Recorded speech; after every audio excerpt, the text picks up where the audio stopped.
Hello students, आज हम बात करेंगे बेटा class 12 CBSE maths chapter 4 determinants of your NCERT. तो आज इस लेक्चर से हम चैप्टर 4 डिटरमिनेंट्स की शुरुआत करेंगे, ठीक है। और this particular chapter is an extension of previous chapter, chapter 3 matrices, ठीक है। जैसा आपने उस पर्टिकुलर चैप्टर में पढ़ा था मैट्रिसेस के टाइम पर कि सिस्टम ऑफ लीनियर इक्वेशंस या अलजेब्रिक एक्सप्रेशंस, मैं क्या बोल रहा हूं, सिस्टम ऑफ लीनियर इक्वेशंस या algebraic expression can be expressed in the form of matrices. हम अलजेब्रिक एक्सप्रेशन को या सिस्टम ऑफ लीनियर इक्वेशंस को एक्सप्रेस कर सकते हैं किसमें, मैट्रिसेस फॉर्म में। जैसे मान लीजिए मैंने दो इक्वेशन ली, a1x plus b1y is equal to c1, मैंने एग्जांपल लिया यहां पर, ठीक है।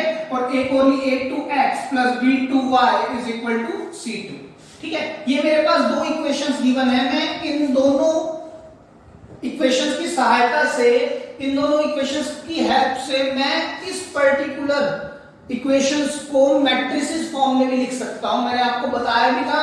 तो सर मैट्रिसेस फॉर्म में अगर हम लिखना चाहें तो एक तो सर कोएफिशिएंट मैट्रिक्स बन सकती है a1 b1, a2 b2 बन सकती है। और सर एक मैट्रिसेस xy xy है ना, तो ये क्या है, ये तो सर वेरिएबल है, तो एक वेरिएबल की मैट्रिसेस भी बन सकती है ऊपर नीचे, ठीक है। और सर कांस्टेंट्स भी तो है, तो उनकी भी मैट्रिसेस बना सकते हैं। ये चीज हमने मैट्रिसेस चैप्टर में सीखी थी कि हम किसी भी लीनियर इक्वेशन से को हम मैट्रिसेस फॉर्म में लिख सकते हैं, बड़ी सीधी सी बात है। अब देखिए ध्यान से देखिएगा, सर ये बात और ये बात क्या सेम है? देखो मैं चेक भी कराता हूं। अगर आप इस मैट्रिसेस की बात करो तो ये 2/2 की मैट्रिसेस है। अगर मैं इसकी बात करूं तो 2/1 एंड दिस इज आल्सो 2/1।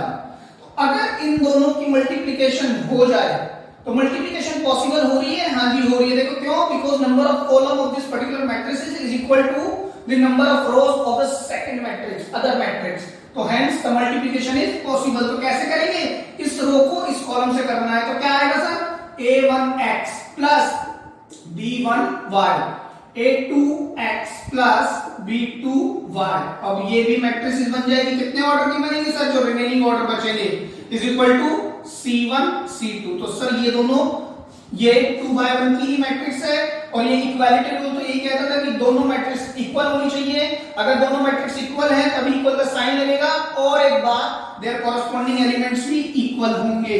तो हम इस पर्टिकुलर मैट्रिक्स को अगर इस तरह से भी लिखना चाहें तो लिख सकते हैं। चेक कर लो, हम वही क्वेश्चंस पर पहुंचते हैं, ठीक है। तो बेसिकली सिंपल सी बात है कि किसी भी लीनियर इक्वेशन को हम मैट्रिसेस फॉर्म में लिख सकते हैं। क्लियर है की बात? तो सर ये तो ठीक है। अब ये डिटरमिनेंट्स क्यों आया? तो बेटा ध्यान से सुनना। To check whether the given system of equations has a unique solutions or not। क्या चेक करना था हमारे को कि जो गिवन सिस्टम ऑफ इक्वेशन है या लीनियर इक्वेशन है, अलजेब्रिक एक्सप्रेशन है, इनका यूनिक सॉल्यूशन होगा या नहीं होगा। तो it was determined by the concept called determinants. क्या नाम रखा गया इसका? Determinants. Basically going by the word determine, इसी पर नाम रखा गया था इसका डिटरमिनेंट्स, कि डिटरमाइन करना था। क्या डिटरमाइन करना था? कि जो गिवन सिस्टम ऑफ इक्वेशंस है उसका यूनिक सॉल्यूशन होगा या नहीं, उस पर्टिकुलर कांसेप्ट का क्या नाम रखा गया? डिटरमिनेंट्स रखा गया। क्लियर है की बात? ठीक है। अब हम बात करते हैं, थोड़ी सी बात हम इधर करते हैं कि सर डिटरमिनेंट्स तो समझ आ गया कि भाई ये क्यों आया और ये क्या था मैट्रिसेस। अब इट इज डिनोटेड, डिटरमिनेंट्स को जो हम डिनोट करते हैं इज डिनोटेड बाय, बेटा देखो ध्यान से देखिए, या तो हम लिखते हैं स्मॉल det, डैट इसकी शॉर्ट फॉर्म है डैट ए, या हम इसको डैट ए करके ऐसे भी लिख देते हैं विदाउट ब्रैकेट, या फिर हम इसको मॉड्यूलस ऑफ ए लिखते हैं। इसको मोड नहीं बोलते हैं, इसको हम बोलते क्या है, अभी भी डैट ए ही बोलते हैं। क्लियर है? या फिर हम इसको डेल्टा करके भी लिखते हैं। Delta again it is a Greek alphabet, ठीक है, जिसको आप ट्राइंगल पे टाइम पर भी दिखाते हैं ट्राइंगल, लेकिन हम इसको यहां पर डिटरमिनेंट भी पढ़ते हैं डेल्टा को। क्लियर है? ठीक है, तो देखिए अब एक दो बात हमने क्या क्या की कि सिस्टम ऑफ इक्वेशंस को रिप्रेजेंट किया जा सकता है मैट्रिसेस के थ्रू, और उन मैट्रिसेस का यूनिक सॉल्यूशन पता करने के लिए हमें किस चीज की जरूरत पड़ी? डिटरमिनेंट्स की पड़ी। ठीक है, अब हम बात करते हैं difference between matrices and determinants. Difference between matrices and determinants बहुत शॉर्ट में बताऊंगा मैं, ध्यान से देखते जाएं आप, प्लीज देखिए। डिटरमिनेंट्स, ठीक है। नंबर 1, बेटा जो मैट्रिक्स होती है, matrix can be rectangular slash square. हमने पढ़ा था ना, मैट्रिसेस दो टाइप की होती हैं, रेक्टेंगुलर और स्क्वायर। उसमें रो भी आती है, कॉलम भी आती है, इसमें डायगोनल, सिमेट्रिक और आइडेंटिटी कई आती है। ठीक है, अब डिटरमिनेंट्स की बात करते हैं। Determinant is associated with only square matrix. Determinants is associated with only square matrix. Number 2, इसको जो हम रिप्रेजेंट करते थे मैट्रिसेस को, हम या तो ये स्क्वायर ब्रैकेट लगाते थे या फिर राउंड ब्रैकेट लगाते थे, लेकिन इसको हम मॉड्यूलस साइन से रिप्रेजेंट करते हैं। क्लियर है? नंबर 3, मैंने आपको बताया था वेरी फर्स्ट लेक्चर में मैट्रिसेस कैसे इवॉल्व हुआ था और क्यों, इसका क्या बेसिकली रीजन था। और एक बात और बताई थी मैंने, इट कांट बी सॉल्व। इसको सॉल्व नहीं किया जा सकता, but it can be solve. It can be solve, इसको सॉल्व किया जा सकता है। तो सर सॉल्व करने के बाद आएगा क्या? That will be a real number. वो क्या होगा? एक रियल नंबर होगा। रियल नंबर में सर रैशनल नंबर भी, हाँ जी, इररेशनल भी, हाँ जी, जीरो भी यस, नेगेटिव भी यस, पॉजिटिव भी यस। क्लियर है इतनी बात? ठीक है, तो दिस इज ऑल अबाउट कि भाई हमने सारी चीजें बात कर ली। तो बेटा ये आपने सब देख लिया है। एक छोटी सी बात और बताता हूं आपको to make the topic interesting. देखिए जो डिटरमिनेंट्स था, determinants was invented by Japanese mathematician में शॉर्ट फॉर्म लिख रहा हूं, मैथमेटिशियन करके डॉट लगाया मैंने। इनका नाम था सेकी कोवा। कब इन्होंने इन्वेंट किया? इन 1700s में इन्होंने इसको इन्वेंट कर दिया था। लेकिन this particular concept was introduced by again the great mathematician named Gauss. उनका भी, ये भी मैथमेटिशियन थे, रिसर्च करते थे मैथ्स में। नाम क्या था? गॉस इन 1801। जिस टॉपिक का नाम था नंबर थियरी। इन्होंने इसको इंट्रोड्यूस किया था first time. However the matrices topic was invented bye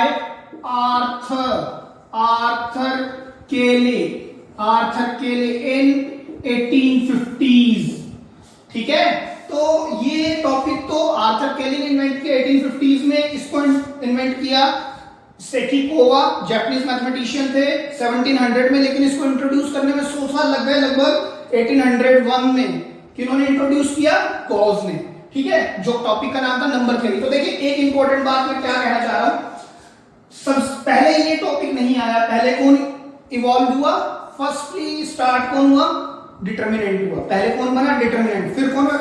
matrices. लेकिन पढ़ते हम किसको पहले? मैट्रिसेस को, जो हम पढ़ चुके हैं। फिर डिटरमिनेंट। रीजन सिर्फ यही है कि matrices is an easiest topic than this.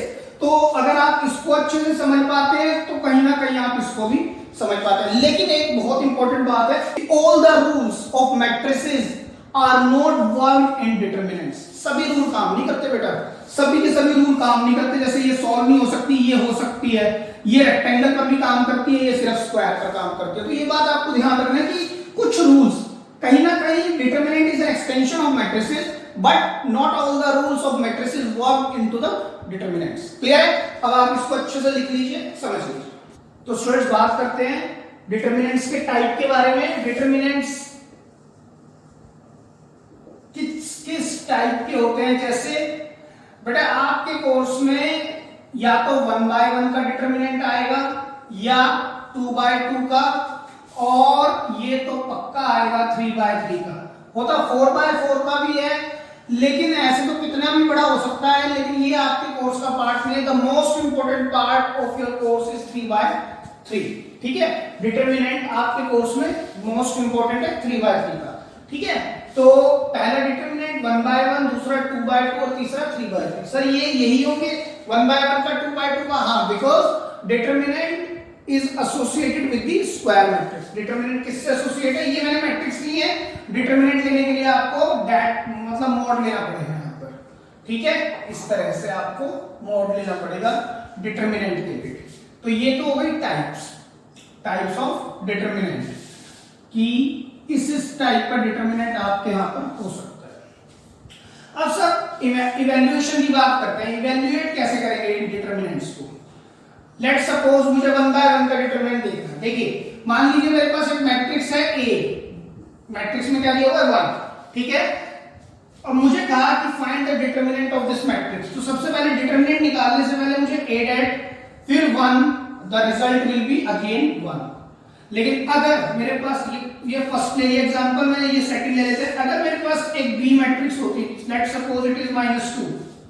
ठीक है, कहता है कि find the determinant of B matrix. तो मैं सबसे पहले क्या करूंगा, बी, फिर लूंगा मैं डैट -2। ये डैट का साइन है, यहां पर मॉडुलस नहीं है, और दो इसको मोड भी बोल देते हैं, लेकिन ये डिटरमिनेंट का साइन है डैट। डिटरमिनेंट की शॉर्ट फॉर्म क्या है? That, DET। तो देखिए, अब अगर मुझे सॉल्व करना है तो रिजल्ट क्या आएगा सर? 2 नहीं, -2। मतलब ये मॉड नहीं है। आपको मैं बार बार कह रहा हूं, अगर ये मॉड होता तो +2 तरह आता, लेकिन क्योंकि ये मॉड नहीं है, although the sign is same of determinant as well as modulus, but the result, the conclusion is all together different. तो यहां पर -2 रिजल्ट आएगा। क्लियर है? तो ये तो बात करी हमने 1/1 की। अब बात करते हैं 2/2 पर। अगर हम बात करना चाहें 2/2 पर, तो 2/2 का क्या हो सकता है सर? लेट्स सपोज मेरे पास एक मैट्रिक्स है 1 2 3 एंड 4। अगर मेरे पास एक मैट्रिक्स है जिसका नाम क्या है 1 2 3 4, तो अगर मुझे इसका डिटरमिनेंट निकालना है तो मैं कैसे निकालूंगा? तो सर A डैट 1 2 3 4। अब सर इसकी कैलकुलेशन कैसे होगी? एक्सपेंडिंग, इसको एक्सपेंडिंग रूल बोलते हैं। एक्सपेंडिंग कैसे? देखिए, आप हमेशा ये जो प्रिंसिपल डायगोनल होता था, प्रिंसिपल डायगोनल स्क्वायर मैट्रिक्स में होता था ना, प्रिंसिपल डायगोनल में जो एलिमेंट आते हैं 1 और 4, इनको मल्टीप्लाई कराएंगे, फिर एक माइनस का साइन लगाएंगे, फिर सेकेंडरी डायगोनल्स को मल्टीप्लाई कराएंगे 2 into 3। तो 4 - 6 will give you -2। Hope this is clear. तो सर मैंने क्या बताया बेटा, हमेशा 1 और 4 को मल्टीप्लाई, मतलब कि प्रिंसिपल डायगोनल को मल्टीप्लाई करके पहले लिखना है माइनस सेकेंडरी डायगोनल। तो सर ये हमेशा डायगोनल आएंगे? हाँ आएंगे, क्योंकि हमें स्क्वायर पर ही काम करना है। Determinant is associated with the square matrix only, तो डायगोनल तो हमेशा मिलेंगे। क्लियर है? अच्छा, आगे बात करते हैं कि सर ये हो क्या रहा है। देखो ध्यान से समझिएगा, मैं आपको थोड़ा सा रिजल्ट बताने की कोशिश करता हूं। यहाँ पे मान लीजिए मेरे पास दो एक्सप्रेशन है, a1x plus b1y is equal to 0 ले लेते हैं। ठीक है, एक और है a2x plus b2y is equal to 0। मेरे को क्या करना है, इन दोनों की दोनों इक्वेशंस के अंदर मुझे x और y खत्म करके a और b में कुछ रिलेशन लाना है। a1 b1 a2 b2 में कुछ रिलेशन निकाल के लाना है। तो अगर मेरे पास ये फर्स्ट इक्वेशन है, तो ये कौन सी इक्वेशन है मेरे पास? सेकंड। तो फर्स्ट इक्वेशन से मुझे अगर a1 b1 में कुछ रिलेशन लाना है, तो क्या मैं a1x is equal to negative of b1y लिख सकता हूं? तो अगर मैं इस y को x के नीचे डाल दूं तो माइनस b1 अपॉन में a1, ये भी लिख सकते हैं सर, बिल्कुल लिख सकते हैं। तो ये मेरे पास इक्वेशन नंबर 3 आ गई। अच्छा, अगर मैं इस वाली इक्वेशन का यूज करूं तो a2x is equal to negative of b2y। अगर मैं इस y को x के नीचे फिर से लगा दूं तो a2 उसके नीचे चला जाएगा, माइनस b2 अपॉन में a2 फोर्थ, इक्वेशन नंबर 4। ठीक है, अब ध्यान से देखिएगा, from equation 3 and 4, we can simply say minus b1 upon a1 is equal to minus b2 upon a2. Negative से नेगेटिव कैंसिल, अगर मैं इनकी क्रॉस मल्टीप्लाई कराऊं तो b1 a2 is equal to a1 b2, और मैं इसको क्या लिख सकता हूं, a1 b2 minus b1 a2 is equal to 0. ठीक है, एक अप्रोच तो हमारे पास ये आई कि a1 b2 minus b1 a2 करके मैं इसका डिटरमिनेंट निकाल सकता हूं. यहां से समझिएगा, अगर मैं इसी इक्वेशन को मैट्रिक्स की फॉर्म में लिखूं तो लिखें a1 a2 मैट्रिक्स से अगर मैं डिटरमिनेंट लिख, चलो पहले मैं मैट्रिक्स की फॉर्म में लिखता हूं कोएफिशिएंट्स को b1 b2. अब मुझे इसका क्या निकालना है, डिटरमिनेंट, तो इसको मैं डिटरमिनेंट की फॉर्म में इधर लिखता हूं. बेटा ध्यान से देखिएगा, a1 b1 a2 b2. तो अभी अभी मैंने क्या कहा, प्रिंसिपल डायगोनल को पहले मल्टीप्लाई करेंगे, a1 b2 minus secondary diagonal which is a2 b1. तो चेक करो रिजल्ट सेम आ रहा है, a1 b2 minus a2 b1, check कर ले आप. ठीक है, तो रिजल्ट सेम आएगा. वही चीज मैंने यहां पे की है, a1 b2 1 into 4 minus 3 into 2. Clear है, a1 b2 minus a2 b1 minus b1 a2. ठीक है, तो आप इस तरह से भी इसको कर सकते हैं. दूसरी बात रही 3x3 मैट्रिक्स की, तो 3x3 मैट्रिक्स को भी आप इस तरह से सॉल्व कर सकते हैं, लेकिन क्योंकि it is the most important part of your course, आपके कोर्स का सबसे इंपॉर्टेंट पार्ट यही है, तो मैं इस मैट्रिक्स पर जरूर आऊंगा, इवैल्यूएशन पर भी, और कई इसके मेथड बताऊंगा इवैल्यूएट करने के. लेकिन बेटा बिफोर दैट मैं आपसे बात करना चाहता हूं माइनर के बारे में एंड कोफैक्टर्स के बारे में, so that we would relate both of them with the 3x3 matrix directly. तो आप इसको प्लीज नोट कर लीजिए, और अगली स्लाइड में हम देखते हैं माइनर कोफैक्टर क्या होते हैं, फिर हम बात करेंगे 3x3 मैट्रिक्स की. Kindly note it. माइनर क्या होता है, minor very important topic, minor. ठीक है, मैं इसी से रिलेट कराने की कोशिश करूंगा. एक्चुअली क्या है, आपकी जो एनसीईआरटी ने थोड़ा सा सीक्वेंस तो सही फॉलो नहीं किया हुआ है अकॉर्डिंग टू मी, तो जो सीक्वेंस होनी चाहिए मैं उस तरह से बताने की कोशिश कर रहा हूं. ठीक है, तो देखिए माइनर, माइनर का मतलब होता है छोटा हो जाना. माइनर का मतलब छोटा, मतलब कि जो मेरे पास बड़े से बड़े डिटरमिनेंट होते हैं मैं उनको छोटा कर सकता हूं. कैसे, देखिए उसकी डेफिनेशन समझते हैं पहले. Minor of an element aij of determinant is the determinant obtained by eliminating rows and column in which it lies. ठीक है, मतलब क्या हुआ सर, जो माइनर होते हैं किसी भी एलिमेंट के, एलिमेंट को हम aij से डिनोट करते हैं. माइनर जो होते हैं किसी भी एलिमेंट के, जो एलिमेंट कहां बैठे हैं, डिटरमिनेंट में, उनको हम एक नई डिटरमिनेंट ऑब्टेन कर सकते हैं. कैसे, जिस भी एलिमेंट का मुझे माइनर चाहिए, a11 का चाहिए, तो मैं a11 की पूरी रो और पूरा का पूरा कॉलम ही डिलीट कर देता हूं जहां पर a11 लाई कर रहा है. ठीक है, मैं उसकी रो और कॉलम पूरा डिलीट कर दूंगा, तो जो बचा हुआ डिटरमिनेंट होगा वो एक माइनर डिटरमिनेंट होगा, छोटा हो जाएगा डिटरमिनेंट, वो उस एलिमेंट का डिटरमिनेंट होगा, किसी भी एक एलिमेंट का. ठीक है, तो एक बात ये हुई. दूसरी बात, minor of aij is denoted as mij. मतलब किसी भी एलिमेंट aij के माइनर को हम mij से डिनोट करते हैं. बस a small a means element, capital M means minor. ठीक है, फॉर एग्जांपल मैं एग्जांपल से समझाने की कोशिश करता हूं. मान लीजिए मेरे पास एक मैट्रिक्स है 1 2 3 4, मुझे इसके माइनर निकालने हैं. मुझे क्या निकालने हैं, माइनर. ठीक है, तो माइनर निकालने, तो सबसे पहला काम मेरा क्या होगा, मैं इस मैट्रिक्स को पहले डिटरमिनेंट में लिखूंगा 1 2 3 एंड 4, क्योंकि जो माइनर होते हैं वो डिटरमिनेंट पर आते हैं, ना कि मैट्रिसेस पर. ठीक है, तो सर माइनर किसके होंगे, एलिमेंट के होंगे. कितने होंगे, जितने एलिमेंट है. कितने एलिमेंट है, 4. 6 हो सकते हैं, नहीं. क्यों नहीं हो सकते, क्योंकि determinant works on the square matrices. तो कितने हो सकते सर या तो 1 होगी, 1/1 की 1/1 का डिटरमिनेंट होगा, या 2/2 का होगा, या 3/3 का होगा, या 4/4 का होगा। तो सर माइनर कितने हो सकते हैं? 1/1 मतलब 1, 2/2 4, 3/3 9, 4/4 16। इसकी बात 2 मिनट रोकते हैं, इनकी बात करते हैं। 2/2 4, हाँ 4 होंगे। क्या होंगे? 4 एलिमेंट। तो उन चारों के ही एलिमेंट्स के माइनर भी होंगे, तो माइनर भी कितने होंगे? 4। इसी तरह 9 एलिमेंट के 9 माइनर, 16 एलिमेंट्स के 16 माइनर होंगे। ठीक है, तो आप इस बात को समझ गए होंगे कि कितने एलिमेंट के कितने माइनर होते हैं, जितने एलिमेंट उतने ही माइनर होंगे। तो देखिए ध्यान से करेंगे कैसे। अगर मुझे इसका माइनर निकालना है, मुझे A11 का माइनर निकालना है, तो देखिए इसको लिखते कैसे, ध्यान से समझिएगा बेटा। मुझे 1 1 का माइनर निकालना है, मतलब 1 1, इसका एड्रेस क्या होता है? 1 1। ठीक है, या मैं एक काम करता हूं, मैं इस तरह लिखता हूं माइनर ऑफ A11, जिस एलिमेंट का नाम क्या है? 1 है ना, इज क्या होगा? M11, M11 से ही होगा। तो अब देखिए ध्यान से देख के बताएं, A11 का माइनर किस नाम से लिखा गया? M11 के नाम से, है ना। तो इसका मतलब क्या होता है? First row first column, first row first column element का एड्रेस। यहां पर फर्स्ट रो फर्स्ट कॉलम का मुझे क्या निकालना है? माइनर। क्या निकालना है?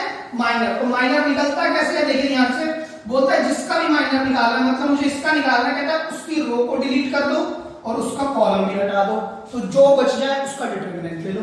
तो क्या बच गया? 4, तो इसका डिटरमिनेंट लोगे तो यही माइनर होगा किसका? M11 का।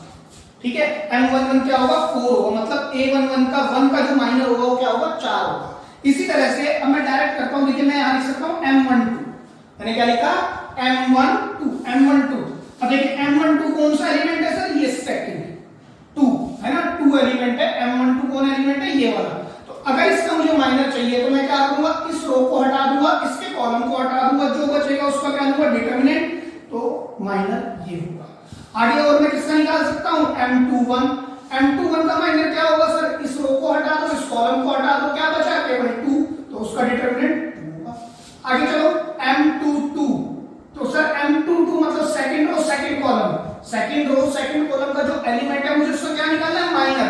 सेकंड रो सेकंड कॉलम में कौन एलिमेंट है? 4, तो इसकी रो को भी हटाओ, इसका कॉलम हटाओ, तो बचेगा क्या? 1, आंसर होगा 1। क्लियर है इतनी बात? अच्छा, अगर मैंने कहा बताएं M31, तो sir third row first column वो तो है ही नहीं इसके अंदर, तो इसका माइनर भी पॉसिबल नहीं हो सकता। क्लियर है इतनी बात? ठीक है, अब एक नया टॉपिक समझते हैं। पहले बात समझते हैं कोफैक्टर क्या होता है। Cofactor is signed minor. Cofactor क्या होते हैं? साइंड माइनर बोलते हैं बेटा। साइन का मतलब प्लस या माइनस। ठीक है, is denoted by capital AIJ। तो ध्यान से समझिएगा, जब स्मॉल aij होता है, तो हम एलिमेंट A11, IJ मतलब होता है बेटा जो नीचे लिखते हैं हम उसको सफिक्स बोलते हैं, राइट। तो IJ क्या है? यहां पर सफिक्स का काम कर रहे हैं। AIJ मतलब एलिमेंट IJ, MIJ मतलब माइनर ऑफ IJ, यहां पर कैपिटल AIJ का मतलब कोफैक्टर ऑफ AIJ है। और AIJ को निकालते कैसे हैं, डिफाइन कैसे करते हैं AIJ को? -1 raise to the power addition of suffix times minor, addition of suffix times minor. Clear है? तो देखिए सर अगर यहां पर इसके मेरे को निकालना है, ध्यान से देखिएगा, 2/2 पर ही बात कर रहा हूं मैं पहले। 2/2 में सर अगर मुझे क्या निकालना है, क्या निकालना है इसका? हमें कोफैक्टर निकालना है। तो देखिए सर सबसे पहले मैं निकालूंगा क्या? AIJ का चलो यहां भी फॉर्मूला लिख देते हैं, I + J M times IJ। Clear है?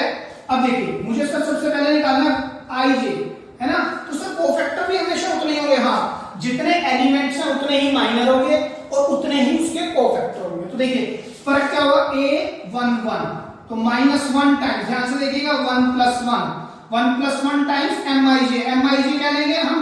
MIJ को लेंगे M11, तो क्या होगा सर? -1 की पावर 2 M11 माइनर ऑफ 11, इसका 11 का माइनर क्या होगा? यहाँ पर इसका 11 का माइनर क्या होगा सर? ये 4 होगा। तो निकल के क्या आएगा? -1 की पावर 2 1 × 4 4।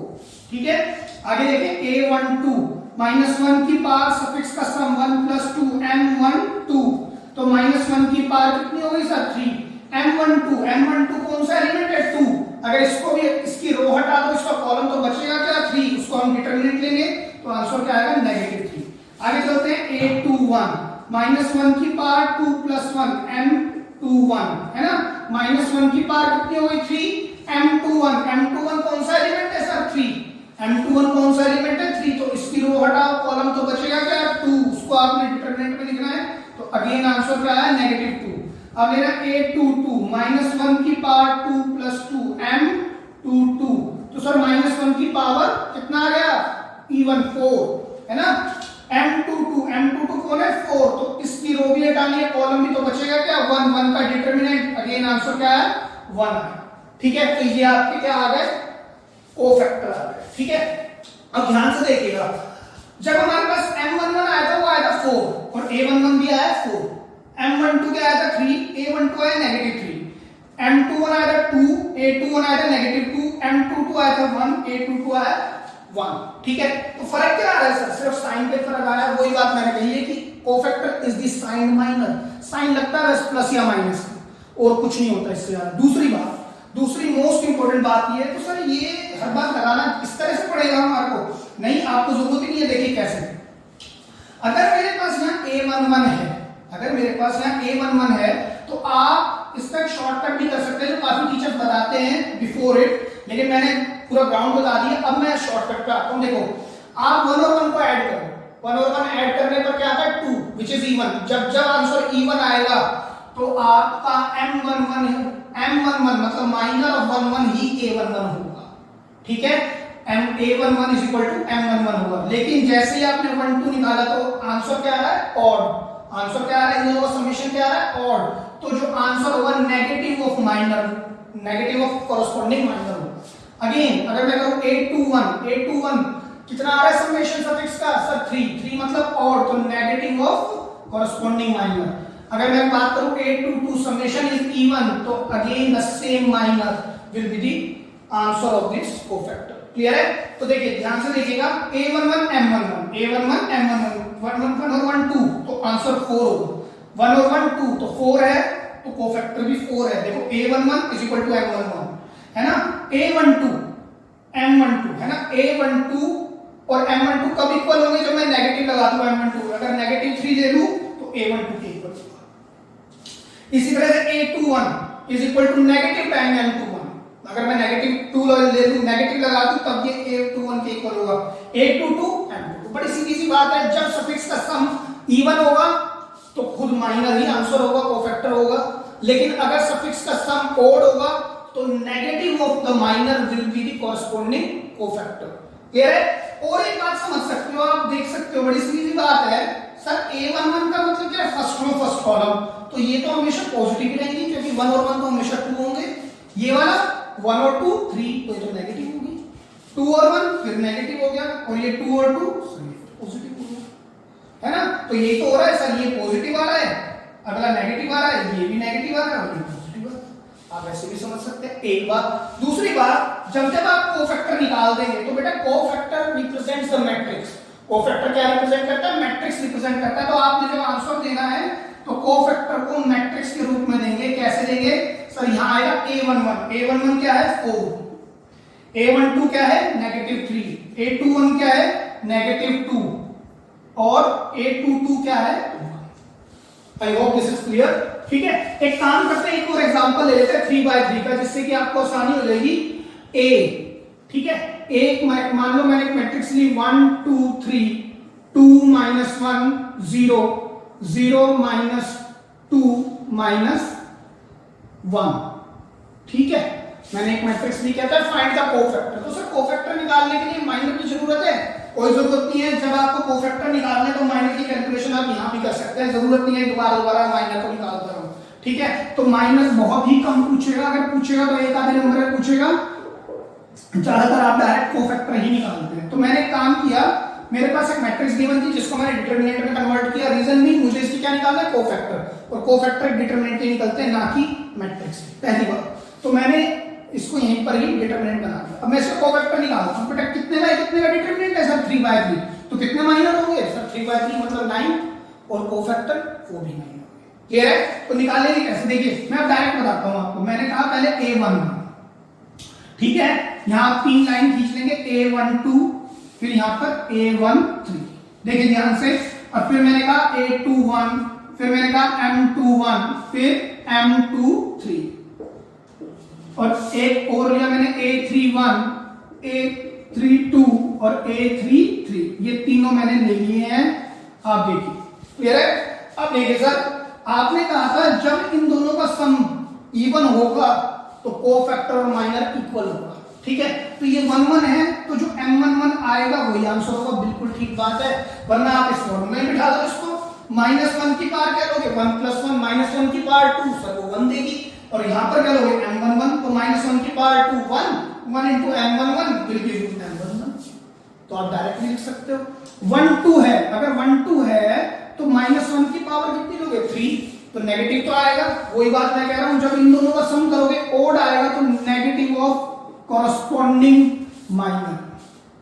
A13 सर प्लस यानी 4 आ रहा है, मतलब इवन आ रहा है, तो पॉजिटिव M13। मैं आपको एक बात जरूर कहूंगा, ये पॉजिटिव नेगेटिव आप लिखना जरूर, उसका रीजन बताया था। कई बार बच्चा क्या करता है, सर ये तो पॉजिटिव होगा, इंप्लाइड है, लिखने की जरूरत नहीं है, लेकिन कई बार ऐसा होता है कि ना लिखने की वजह से इसको भी ना लिखना भूल जाता है वो, और जब सब पर लिखा हुआ है ना कुछ, तो अगर कोई भी आपने छोड़ दिया तो आप उसको दोबारा चेक कर लेंगे कि यार ये छोड़ा क्यों, मैंने पॉजिटिव क्यों नहीं लिखा। और कई बार क्या होता है, आप इसको यहाँ पर लगाना भूल गए, ठीक है, मैं तो लिखना ही नहीं था, और जल्दबाजी में हम इस पर भी लगाना भूल गए। लेकिन जब जब आप साइन लगाओगे ना, साइन लगाते समय एक बार आप चीजों को ध्यान से देख पाओगे, ध्यान से लगाते समय ध्यान रखोगे कि यार नेगेटिव लगेगा पॉजिटिव लगेगा, अगर नहीं लगाओगे तो हो सकता है नेक्स्ट में भी ध्यान ना रह पाए, ठीक है। 2 1 3 3 मतलब नेगेटिव, M21 क्योंकि ओड आ रहा है, 2 ये आएगा 2 2, देखो आप लगाते हो तो पता लगता है, 2 और 2 4, 2 और 2 4, तो सर ये तो इवन आ रहा है, तो प्लस ऑफ M2 2, 2 और 3 5, तो नेगेटिव ऑफ M2 3। इधर देखिए A31 सर पॉजिटिव आ रहा है, तो पॉजिटिव ऑफ M31, 3 और 2 नेगेटिव आ रहा है, तो M32, A33 तो पॉजिटिव M33, ठीक है। इतनी बात भी, एक चीज और बता देता हूं मैं आपको जो मेरे को याद आई है बेटा, बड़ी सीधी बात है सर, अगर मैं 2x2 मैट्रिक्स को देखता हूं तो यहां प्लस माइनस माइनस प्लस आ रहा है ना, अगर मैं 3x3 को देखूंगा तो प्लस माइनस प्लस, क्यों, 1 1 इवन पॉजिटिव, 1 2 ऑड नेगेटिव, और यहां पर क्या आएगा 1 3 फर्स्ट रो थर्ड कॉलम, 1 3 4 मतलब इवन, तो फिर पॉजिटिव। आगे चले, ये कौन सी रो होती है, सेकंड रो फर्स्ट कॉलम, 2 और 1 3 तो नेगेटिव, 2 और 2 पॉजिटिव, 2 और 3 फिर नेगेटिव क्योंकि ओड आ रहा है, 2 और 3 5। आगे चले, 3 और 1 सर पॉजिटिव, 3 और 2 नेगेटिव, 3 और 3 फिर पॉजिटिव, तो यही साइन आपने यहां बिठाना है, चेक कर लो, plus minus plus, minus plus minus, plus minus plus, ठीक है। अच्छा एक और चीज है, आप इसको चाहे ऊपर से पढ़ो, plus minus plus minus plus minus plus minus plus, या नीचे से पढ़ो, या फ्रॉम द लेफ्ट पढ़ो या राइट से पढ़ो, आपको रिजल्ट हर बार यही दिख रहा है, plus minus plus minus plus minus और प्लस माइनस प्लस, ठीक है। चलिए ये कुछ ऑब्जर्वेशन थी, मैंने आपको बता दिया। एक बात और, अब देखिए M11 कैसे निकालेंगे, 3x3 की है, A11 first row first column का कोफैक्टर निकालना है, तो फर्स्ट रो फर्स्ट कॉलम ये है, इसकी रो भी हटा दो, इसका कॉलम भी हटा दो, तो क्या बचेंगे सर, ये देखो इसकी मैंने रो भी हटा दी, इसका कॉलम भी हटा दिया, तो ये क्या बचा, -1 -2 0 और -1, और माइनर के लिए हमें डिटरमिनेंट लेना होता है, शॉर्ट डिटरमिनेंट, छोटा डिटरमिनेंट है ना, determinant obtain by eliminating row and column, eliminate कर दिया मैं रो को और कॉलम को, तो जो डिटरमिनेंट आया वो ये आया, ठीक है। अब सर ये बाहर क्या है, पॉजिटिव, ठीक है। अब आप इसकी मल्टीप्लाई कराएंगे -1 को -1 से, तो सर 1 आएगा, नेगेटिव का साइन लगाएंगे, -2 को 0 से कराएंगे, 0 आएगा, आंसर आ गया, ठीक है। आगे चलते हैं A12 के लिए आप फिर से जाएंगे इसके ऊपर, A12 मतलब इस रो को भी हटाएंगे, इस कॉलम को भी हटाएंगे, तो बचेगा क्या, 2 0 0 -1, 2 0 0 -1, और सर ये नेगेटिव भी है, हाँ पहले डिटरमिनेंट का साइन और फिर नेगेटिव। अब आप इसको सॉल्व कैसे करेंगे, ये नेगेटिव जो बाहर वाला वो एज इट इज, -1 को 2 से मल्टीप्लाई कराएंगे तो -2 और -0 will give you positive, clear हो गई बात, ठीक है। A13 कैसे निकालते हैं, A13 मतलब फर्स्ट रो थर्ड कॉलम वो कौन है 3, तो सर इस रो को भी हटाएंगे, इस कॉलम को भी हटाएंगे, तो क्या बचेगा हमारे पास 2 0 -1 -2, 2 0 -1 -2 और बाहर किस चीज का साइन लगेगा पॉजिटिव। ठीक है, अब आप अगर मल्टीप्लाई कराएंगे -2 × 2 विल गिव यू -4 और ये 0 बनाएगा तो आंसर क्या आएगा -4। ठीक है, अब A21 मतलब ये वाली रो या ये वाला एलिमेंट, इसका क्या निकालना है हमें कोफैक्टर। कोफैक्टर क्या होगा नेगेटिव ऑफ M21, क्योंकि इन दोनों का सम क्या आ रहा है ओड, तो ये हटेगा और ये हटेगा तो बचेगा क्या, एक मिनट इसको हटा लेते हैं, ये हटेगा और ये हटेगा तो बचेगा क्या 2 -2 3 -1, 2 -2 3 -1 और नेगेटिव, तो मल्टीप्लाई कराओ -2 है ना, -2 और ये कितना होगा नेगेटिव ऑफ -6। ध्यान से देखिए बेटा मैंने क्या किया है 1 और 2 -2 माइनस ऑफ -6, नेगेटिव तो आएगा ही, 3 2 जा -6 तो कितना है +6 +6 -2 4 और बाहर कितना है माइनस, तो माइनस। क्लियर है, आगे चलें M22 पर A22 पर क्या होगा पॉजिटिव M22, तो M22 कौन सा सेकंड रो सेकंड कॉलम ये हटा तो 1 0 3 -1 1 0 3 एंड -1 तो कितना आएगा -1 -0 गिव्स यू -1। M23 नहीं है भाई, ये A23 है, लिखने में थोड़ी सी गड़बड़ हुई है। A23 will be equal to negative of M23, तो 23 ये है, ये हटा तो क्या आएगा 1 0 2 -2, क्या आएगा नेगेटिव ऑफ 1 0 2 -2, तो -2 × 1 -2 -0 विल गिव यू पॉजिटिव 2। ठीक है, मैं इसको 1 2 0, ठीक है 2 1 -2 मैं दोबारा लिख देता हूं 2 1 -2 3 0 -1। क्लियर है की बात। अब चलते हैं 3 1 पर।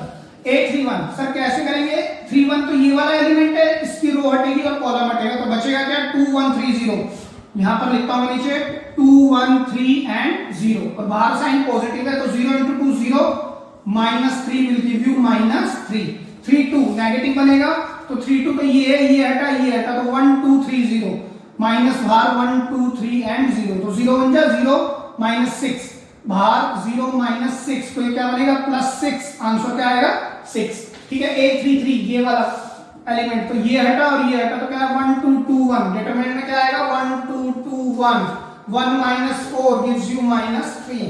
This is the cofactor of this particular determinant. अच्छा मैंने आपको बताया कोफैक्टर जो है कोफैक्टर ऑफ A क्या होगा, एक डिटरमिनेंट एक मैट्रिक्स को रिप्रेजेंट करता है तो आप लिखेंगे 1 2 -4 -4 -1 2 -3 6 एंड -3। क्लियर है।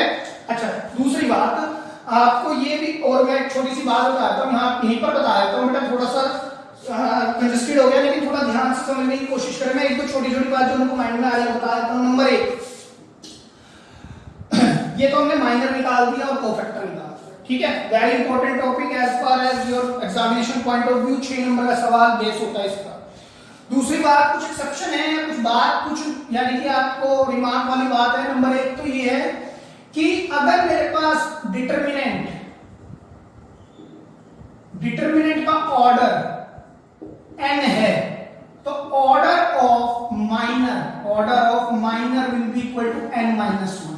मतलब बात ये है कि बेटा डिटरमिनेंट का ऑर्डर n का मतलब है n/n, क्योंकि डिटरमिनेंट हमेशा स्क्वायर मैट्रिक्स का लाई करता है तो 2/2 3/3 4/4 है ना।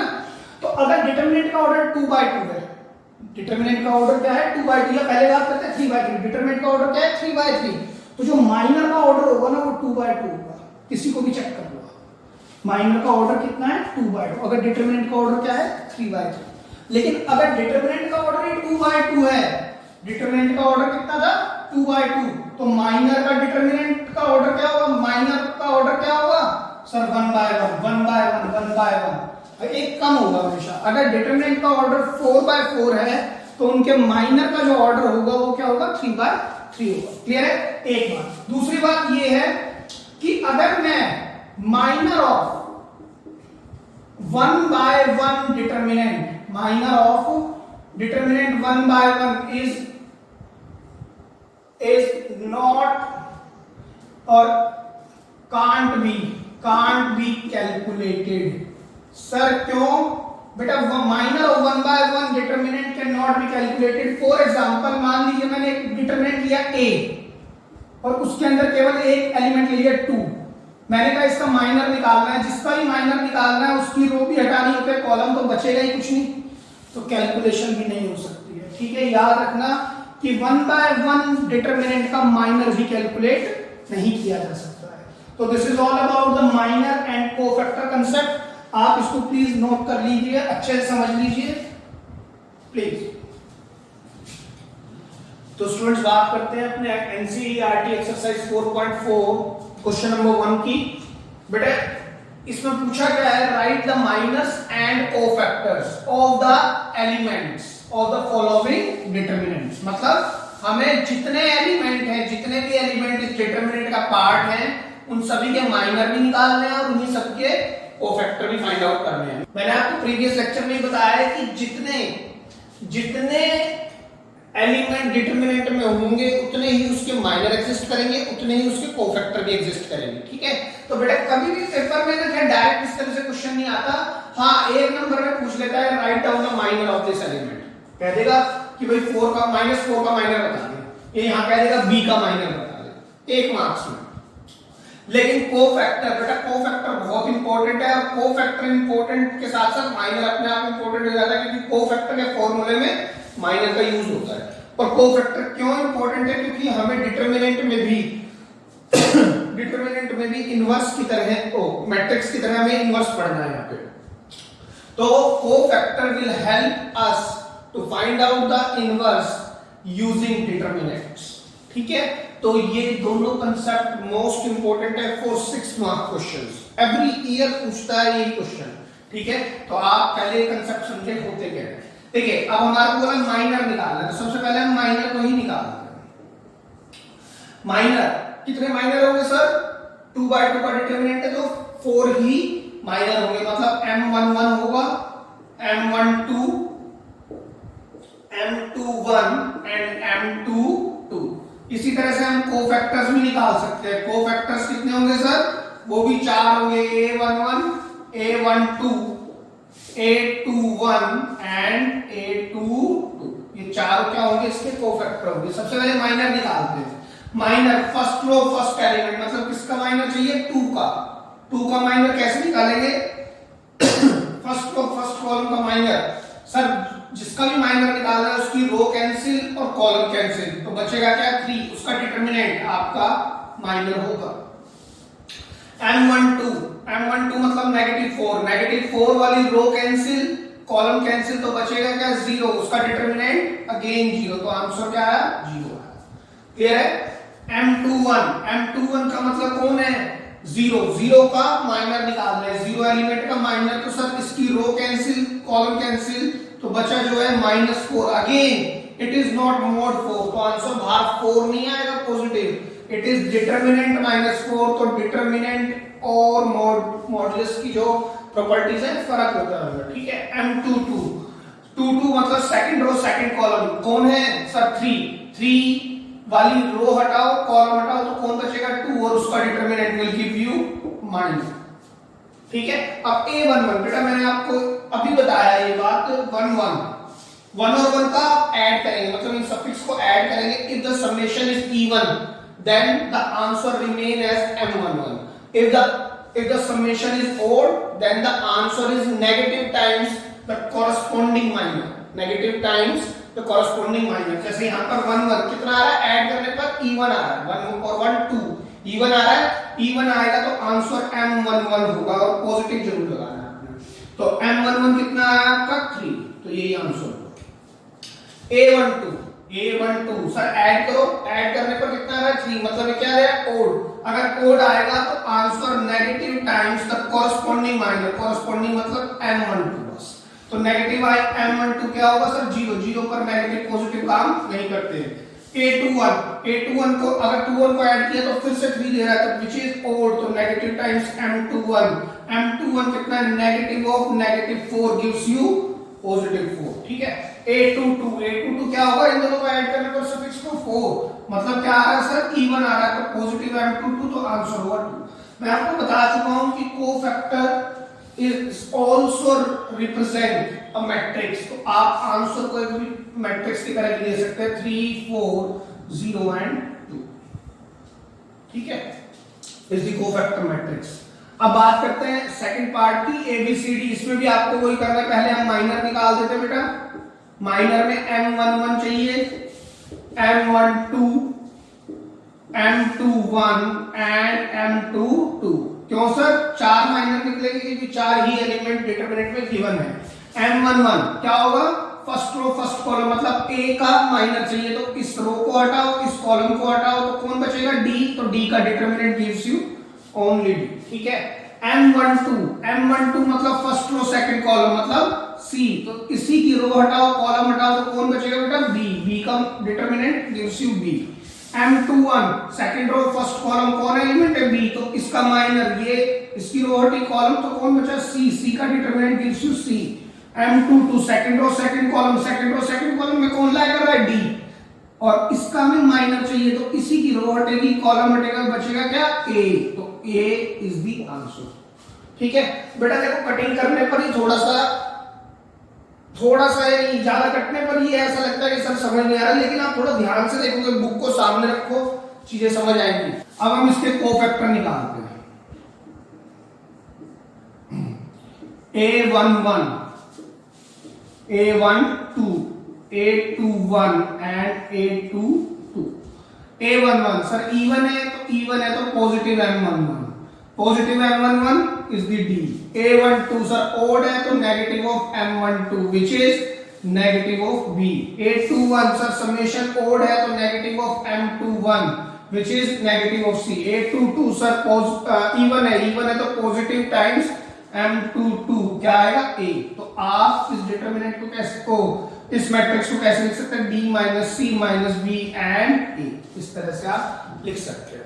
ठीक है, तो ये बहुत ही इजी कंसेप्ट था माइनर और कोफैक्टर का, आप इसको लिख लीजिए। अब हम क्वेश्चन 2 पर मूव करते हैं। देखिए बेटा, सेकंड नंबर क्वेश्चन देखते हैं, जिसमें आपको 3/3 का डिटरमिनेंट दिया है और हम आपको कहता है इसका माइनर भी निकालना है और कोफैक्टर भी। हालांकि इस तरह के क्वेश्चन स्ट्रेट अवे पूछ लिया तो माइनर निकालेंगे, वरना हम डायरेक्ट कोफैक्टर निकालेंगे, जो हम आने वाले क्वेश्चंस में करेंगे। लेकिन कोई बात नहीं, माइनर भी निकाल देते हैं। सबसे पहले निकालेंगे हम m11, फिर हम क्या निकालेंगे? m12। एक लाइन लगा दें आप इसी तरह से, m13। फिर क्या निकालेंगे सर? m21, है ना? फिर क्या निकालेंगे? m22। फिर क्या निकालेंगे? m23। अब m31 m32 एंड m33। ठीक है, उसके बाद कोफैक्टर निकालते हैं। m11 मतलब फर्स्ट रो फर्स्ट कॉलम, ये आई मैट्रिक्स दी हुई है ना, आई मैट्रिक्स का डिटरमिनेंट है, इसको हटाओ क्या बचेगा सर? 1 0 0 1 बचे हुए का डिटरमिनेंट क्या निकलेगा सर? 1 आएगा। ठीक है, m12 0, ये भी हटाओ और ये भी हटाओ, मतलब 0 वाली कॉलम हटाओ और 0 वाला रो हटाओ। भाई इसमें क्या करा हमने? 1 वाले में इसके कॉलम को भी हटाया, इसकी रो भी हटाया, तो 1 0 0 1 आया। अब m12 मतलब 0 वाले की रो हटाओ कॉलम हटाओ, तो 0 0 0 1 0 0 0 1, तो कितना आंसर आएगा सर? 0 आएगा ना। आप मल्टीप्लाई करा के देखो, m13 तो सर 0 मतलब इसकी रो हटानी है कॉलम, तो 0 0 1 0 क्या आएगा? 0 0 1 0, तो फिर से आंसर क्या आएगा? 0 ही आएगा। चेक करो। ठीक है, m21 मतलब सेकंड रो फर्स्ट कॉलम का एलिमेंट ये है, इसका माइनर निकालना है, ये हटाओ और ये हटाओ, तो 0 0 0 1 0 0 0 1 विल बी अगेन 0। m22 मतलब अब की बार ये हटेगा और ये हटेगा, तो 1 0 0 1 1 0 0 1 विल बी 1, है ना? कैसे सर? इससे मल्टीप्लाई पॉजिटिव माइनस 0, तो 1 ही रहेगा। m23 तो अब की बार ये एलिमेंट, तो ये हटेगा ये और एक ये और ये, तो क्या बचेगा? 1 0 0 0 1 0 0 0, तो ये क्या आएगा सर? फिर 0। जब 3 0 आ जाएंगे बेटा किसी भी डिटरमिनेंट में तो 0 हो जाता है। ठीक है, अच्छा m31 मतलब ये, इस एलिमेंट को हटाओ इसको हटाओ, तो 0 1 0 0 0 1 0 0, फिर 3 0 है तो ये भी 0 आएगा। ठीक है, m32 का मतलब ये वाला, ये 0 और ये, तो 1 0 0 0, फिर से 1 0 0 0, फिर आएगा आंसर 0। m33 अब ये, इसको हटाओ 1 0 0 1, क्या आएगा 1001, तो आंसर क्या आएगा 1 आएगा। क्लियर है? अब हमें क्या निकाले कोफैक्टर, ये हमने क्या निकाले माइनर, ये हमने क्या निकाले माइनर। अब हम क्या निकालेंगे cofactor. Cofactor is nothing but a side minor, तो a11 is equal to positive m11, तो पॉजिटिव m11 कितना है 1 है ना। a12 is equal to negative time m12, तो ये कितना है सर, ये तो 0 रहेगा। a13 is equal to positive time m13, कितना होगा 0 होगा। a21 is equal to negative time m21, a21 ये भी 0 होगा। a22 is equal to positive time m22, ये कितना होगा 1 होगा। a23 is equal to negative time m23, ये 0 होगा सर, है ना।